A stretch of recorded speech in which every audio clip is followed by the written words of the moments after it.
வணக்கம், எல்லாருக்கும் வணக்கம். என் பேர் விவாஸ் பாண்டியன். நான் ஸ்கூல் காலேஜ் எல்லாம் படித்தது எல்லாமே மதுரை தான். காலேஜ் முடிச்சுட்டு என்ன பண்ணுறேன்னு தெரியல. சரி, அப்பா ரியல் எஸ்டேட் தான் பண்ணுறாரு, மதுரையில் ஆஃபீஸ் இருக்குது. ஸோ அப்படியே சேர்ந்து ரியல் எஸ்டேட் பண்ணிவிட்டு அப்படியே தான் சுற்றிக்கிட்டு தெரிஞ்சேன் வந்து நாளைக்கு. அதுக்கப்புறம் லாக்டவுன் வந்துருச்சு. லாக்டவுனில் தான் ப்ரிப்பரேஷன் ஆரம்பித்தேன். குரூப் 2க்கு ப்ரிலிம்ஸ்க்கு நானாக தான் படித்தேன் வீட்டில் இருந்து. மெயின்ஸுக்கு தான் சரி சென்னை வந்தேன். சென்னை வந்து என் ஃப்ரெண்ட்ஸ் எல்லாம் ஒரு அகாடமியில் படிச்சுட்டு இருந்தாங்க. நானும் அங்கேயே சேர்ந்து படிச்சுட்டேன். இங்கே எல்லாருக்கும் வந்து ப்ரிலிம்ஸ் பண்ணுறப்போ நிறைய கன்ஃபியூஷன்ஸ் வரும், மெயின்ஸ் பண்ணுறப்போ நிறையா கன்ஃபியூஷன்ஸ் வரும். ஆனால் எனக்கு வந்து கன்ஃபியூஷன் வந்து என்ன, சரி வேலை சூஸ் பண்ணுறப்போ நிறைய கன்ஃபியூஷன் வந்துச்சு எனக்கு. அப்போ வந்து கைடன்ஸ் கிளாஸ் வந்து அங்கே அட்டன் பண்ணேன். கனிமரன் சார் எடுத்தார். அப்போ தான் நமக்கு ஒரு தெளிவு கிடைக்கும், சரி என்ன பண்ணலாம் அப்படின்னு சொல்லிட்டு, என்ன ஜாப் எடுக்கலாம். ஏன்னா ஒன்ஸ் எடுத்துகிட்டா பெருசாக மாற்ற முடியாது. அதுக்கப்புறம் அந்த கைடன்ஸ் கிளாஸில் வந்து எனக்கு ரொம்ப யூஸ்ஃபுல்லாக இருந்துச்சு. வந்து இங்கே எடுத்தேன்.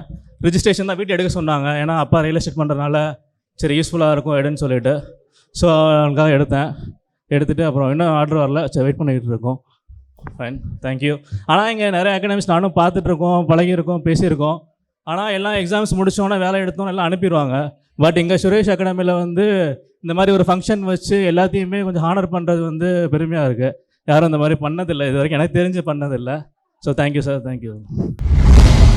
சுரேஷ் IAS அகாடமி, வெற்றியின் முகவரி.